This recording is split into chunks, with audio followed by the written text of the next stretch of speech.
Hello friends, welcome to my channel. Lakshmi வந்தாச்சு. இன்னைக்கு நாம ஒரு புதுவிதமான டிஷ் தான் பார்க்க போறோம். அது என்னன்னா முட்டை கொத்து பிரெட் அதான் பார்க்க போறோம். அதுக்கு முன்னாடி என்னோட சேனலை சப்ஸ்கிரைப் பண்ணனா சப்ஸ்கிரைப் பண்ணிக்கோங்க. கூட வேணும் பெல் ஐகானை கிளிக் பண்ணிக்கோங்க. வாங்க வீடியோக்குள்ள போலாம்.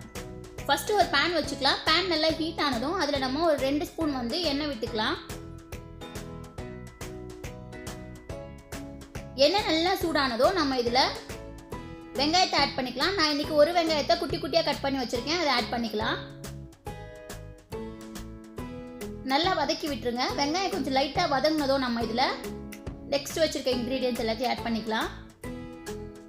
வெங்காயம் கொஞ்சம் வதங்கிருச்சு. இப்போ இதுல நம்ம 2 பச்சை மிளகாவை நான் குட்டி குட்டியா கட் பண்ணி வச்சிருக்கேன். அதை ஆட் பண்ணிக்கலாம். இப்போ பச்சை மிளகாய் ஆட் பண்ணிட்டு கொஞ்சம் வதக்கி விட்டுருங்க. அதுக்கடுத்து இதில் ஒரு தக்காளி வந்து மீடியம் சைஸ் தக்காளி கட் பண்ணி வச்சுருக்கேன். அதையும் ஆட் பண்ணிக்கிறேன். ஆட் பண்ணிவிட்டு நல்லா மிக்ஸ் பண்ணிடுங்க. அடுத்து இதில் தேவையான அளவு உப்பு ஆட் பண்ணிக்கலாம்.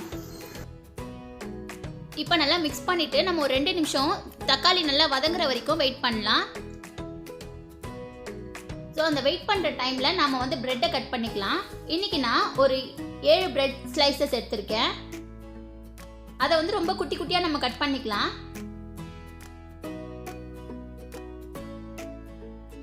இது ரொம்ப ஈஸியா பண்ணக்கூடிய டிஷ் தான். இட்லி தோசை அந்த மாதிரி சாப்பிட்டு போர் அடிச்சிருந்துச்சுன்னா கண்டிப்பா இந்த மாதிரி பண்ணி கொடுங்க. டிஃப்ரெண்ட் பிரேக்ஃபாஸ்ட் இல்ல டின்னரா இருக்கும்.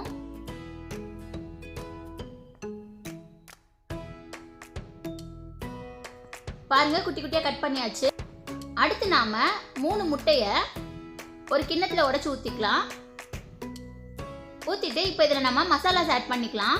ஒரு 1/2 ஸ்பூன் வந்து ரெட் சில்லி பவுடர், 3/4 ஸ்பூன் வந்து மிளகுத்தூள், 1/4 ஸ்பூன் வந்து கரம் மசாலா.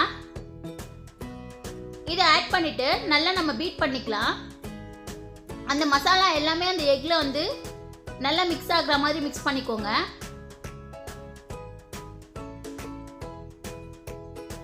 மிக்ஸ் பண்ணிட்டு இதையும் நம்ம எடுத்து வச்சுக்கலாம்.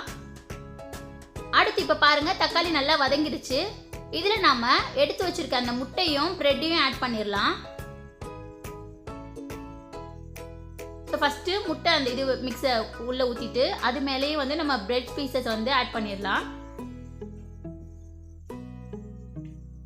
இப்போ இந்த முட்டை பிரெட் எல்லாமே ஒண்ணா மிக்ஸ் ஆகுற மாதிரி நல்லா மிக்ஸ் பண்ணி விட்டுக்கோங்க.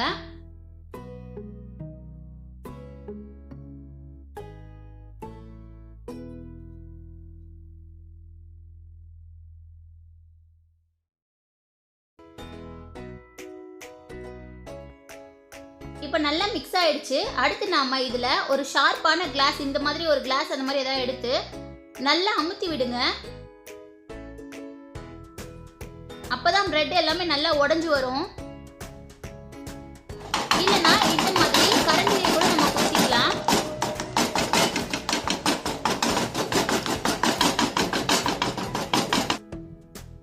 அவ்வளவுதான். இதுக்கு அடுத்து கடைசியா நம்ம இதுல கொத்தமல்லி இலையை தூவிட்டு மிக்ஸ் பண்ணிட்டு ஸ்டவ் ஆஃப் பண்ணிடலாம்.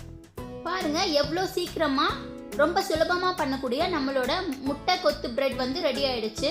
இது வந்து கண்டிப்பா குழந்தைங்கள்ல இருந்து பெரியவங்க வரைக்கும் எல்லாருக்குமே ரொம்ப பிடிக்கும். ஒரு வித்தியாசமான டிஷ்ஷா இருக்கும். இந்த வீடியோ கண்டிப்பா உங்களுக்கு பிடிச்சிருக்கும்னு நினைக்கிறேன். பிடிச்சிருந்தா நீங்களும் வீட்டில் ட்ரை பண்ணி பாருங்க. இந்த வீடியோவை லைக் பண்ணுங்க, கமெண்ட் பண்ணுங்க, உங்க ஃப்ரெண்ட்ஸ் அண்ட் ஃபேமிலி கூட ஷேர் பண்ணுங்க. நெக்ஸ்ட் வீடியோவில் மீட் பண்ணலாம். பாய்.